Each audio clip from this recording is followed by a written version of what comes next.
You ask Tiger to solve. This deals with linear equations with one unknown. The final result is x equals 6.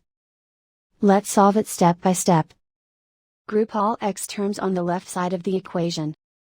Subtract 5x from both sides. Group like terms. Simplify the arithmetic. Group like terms. Simplify the arithmetic. Group all constants on the right side of the equation. Subtract 2 from both sides. Simplify the arithmetic.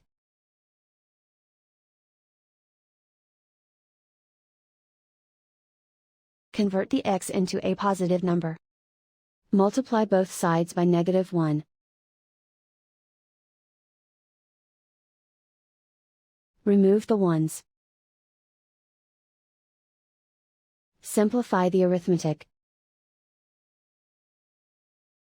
And so the final result is x equals 6.